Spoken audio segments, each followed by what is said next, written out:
السلام علیکم۔ طالبان نے امریکی صدر کے بیان کا جواب نہیں دیا۔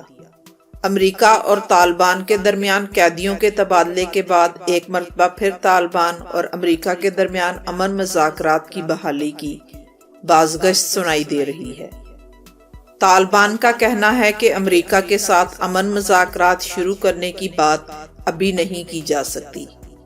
صدر ٹرمپ نے کہا تھا کہ افغانستان میں مستقل اور مستحکم امن کے لیے طالبان سے امن بات چیت کا سلسلہ جاری ہو رہا ہے۔ امریکی صدر کا کہنا تھا، ہم کہتے ہیں کہ سیز فائر ہونا چاہیے، لیکن پہلے وہ سیز فائر کے لیے راضی نہیں تھے۔ تاہم اب طالبان سیز فائر کے لیے بھی راضی ہیں اور مذاکرات کے لیے بھی۔ افغان طالبان کا کہنا ہے کہ اگر امریکہ مذاکرات کے حوالے سے ان کے ساتھ رابطہ کرنا چاہتا ہے تو اس کے لیے باضابطہ چینل موجود ہے۔ طالبان نے کہا کہ قیدیوں کی رہائی کے حوالے سے امریکہ کے درمیان ملاقاتیں ہوئی ہیں، تاہم مذاکرات کے لیے رابطہ نہیں ہوا۔ امن معاہدے پر کام مکمل ہو چکا ہے، اب مزید مذاکرات کی ضرورت نہیں۔ امن معاہدے پر صرف دستخط ہونا باقی ہیں۔ طالبان نے کہا کہ امریکہ اور ہمارا براہ راست رابطہ تھا۔ ہم 1 سال تک مذاکرات کرتے آ رہے ہیں۔ امن معاہدہ بھی مکمل ہو چکا ہے۔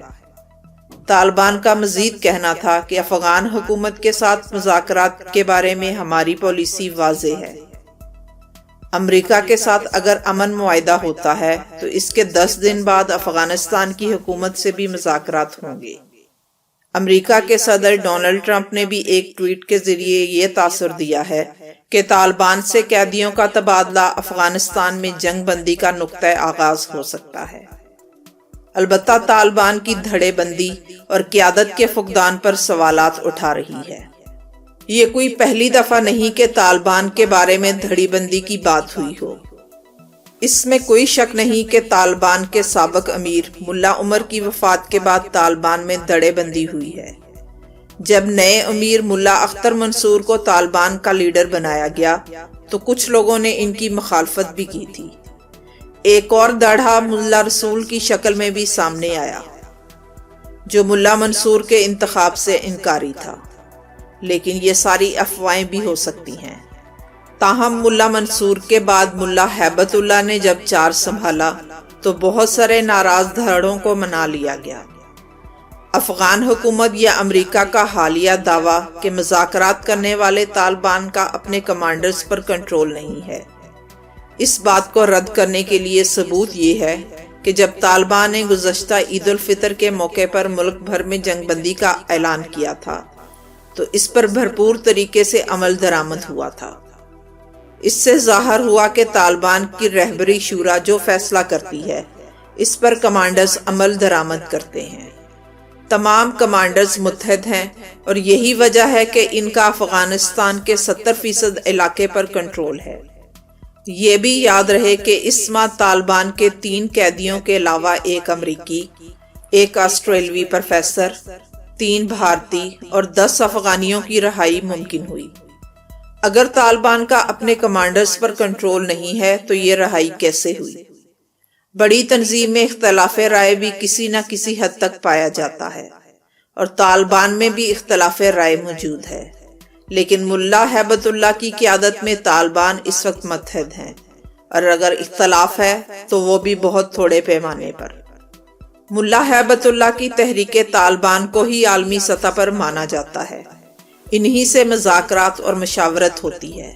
وہی لوگ قطر میں بیٹھے ہیں۔ امریکہ بھی انہی سے بات چیت کر رہا ہے، اور افغان حکومت نے بھی اگر مذاکرات کرنے ہوں تو انہی سے کرے گی۔ افغانستان میں امن و امان کی صورتحال بنیادی طور پر اس وجہ سے قابو میں نہیں آ رہی کہ دنیا کی مختلف مقتدر ایجنسیاں جہاں بیک وقت برسر پیکار ہیں۔ سوویت یونین نے جس طرح یہاں چڑھائی کی، اس کے بعد ملک میں خانہ جنگی شروع ہوئی، اور پھر 9/11 کے بعد امریکہ نے افغانستان کو کھنڈر میں بدل ڈالا۔ تاہم داعش نے اپنی تباہ کن کارروائیوں میں کچھ بھی سامنے نہ چھوڑا۔ داعش کے حوالے سے جو خبریں منظر عام پر آئیں، ان کے تحت داعش نے افغانستان کے جن علاقوں پر قبضہ کیا تھا اس کے دوران داعش نے 230 مکان مسمار کیے اور اس کارروائی پر بھی جب انہیں قرار نہیں آیا تو 2 مساجد اور پھر 10 بستروں کا ہسپتال تباہ کر دیا۔ ان تینوں کے مقابلے میں اگر دیکھا جائے تو نسبتاً چھوٹا جرم کرتے ہوئے 3 سکول تباہ کیے، لیکن اس پر بھی جذبات ٹھنڈے نہ ہوئے تو کئی ایکڑ پر کھڑی فصلوں کو یا تو جلا ڈالا یا اس میں ایسا غدر مچایا کہ وہ کسی قابل نہیں رہیں، اور ساتھ ہی 5000 مویشی ہلاک کر ڈالے۔ داعش کے پیچھے کون تھا؟ اس کے مقاصد کیا تھے؟ ہم سب جانتے ہیں۔ بہرحال اس وقت افغانی امن کی تلاش میں ہیں۔ افغان صدر اشرف غنی اس امن کی تلاش میں ایک بار پھر پاکستان کے قدموں میں گر گئے ہیں۔ افغان صدر اشرف غنی سمیت دیگر حکام کے کس بل نکل چکے ہیں۔ 3-4 سال پہلے بھی افغان حکومت نے طالبان سے مذاکرات اور ثالثی کے لیے خفیہ طور پر مدرسہ حقانیہ اکوڑا خٹک اور مولانا سمیع الحق سے مدد طلب کی، لیکن مولانا سمیع الحق نے امریکی فوج کی افغانستان میں موجودگی تک بطور مذاکرات کار کا کردار ادا کرنے سے انکار کر دیا تھا۔ مولانا سمیع الحق کا یہ انکار اگر دیکھا جائے تو طالبان کی پالیسی کے عین مطابق تھا، کیونکہ طالبان بارہا یہ کہہ چکے ہیں کہ ملک کے اندر بیرونی افواج کی موجودگی تک وہ چین سے نہیں بیٹھیں گے۔ افغانستان کو اس حد تک بھی کہا گیا کہ مولانا سمیع الحق اور ان کے ساتھی یہ سمجھتے ہیں کہ اس وقت بھی افغانستان کے اصل حکمران اشرف غنی نہیں بلکہ طالبان ہی ہیں۔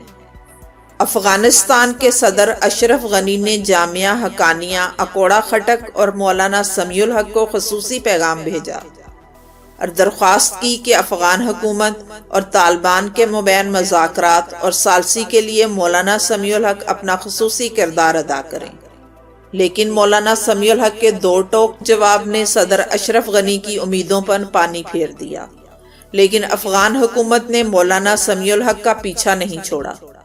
یاد رہے کہ ان دنوں صدر اشرف غنی نے ہارٹ آف ایشیا کانفرنس کے دوران بھارت میں پاکستان کے خلاف جو زبان استعمال کی وہ کسی طور پر بھی ایک ایسے ملک کے صدر کی نہ تھی جس کے لاکھوں ہم وطن پاکستان میں اپنی ساری زندگی بتانے پر اصرار کر رہے ہوں، اور وہ خود پاکستان سے ان لوگوں کے پاکستان میں ہی رہنے کی بھیک مانگ رہا ہو۔ عین ممکن ہے کہ اشرف غنی کو ہندوستانی فضا سے باہر نکل کر کچھ شرم بھی محسوس ہوئی ہو، اور اگر نہیں تو اس کے مزید کئی مواقع آ چکے ہیں اور مستقبل میں بھی یہ سلسلہ جاری رہے گا۔ حکومتی سطح پر پاکستان افغانستان کے حوالے سے ایک اور امن عمل کا حصہ بنائے رکھے گا، جس میں اس کے ہمرکاب چین اور روس ہیں۔ واضح ہو کہ طالبان کی بیک وقت چین اور روس سے قربتیں کافی بڑھ چکی ہیں، اور اگر حکومتی سطح کی بات کی جائے تو پاکستان اپنا واضح کردار اس فورم سے ادا کرے گا۔ ذرائع کا دعویٰ ہے کہ نئے مذاکرات سے پہلے اعتماد سازی کی کوشش کی جائے گی، جن کے تحت افغان طالبان کے گرفتار اہم رہنماؤں کی رہائی، غیر ملکی افواج کے انخلاء اور ان کی نقل و حمل پر عائد پابندی اور دیگر اہم امور طے کرنے کے لیے طالبان کو ضمانت دی جائے گی، اور اس معاملے میں ممکن ہوا تو عملی اقدامات کیے جائیں گے۔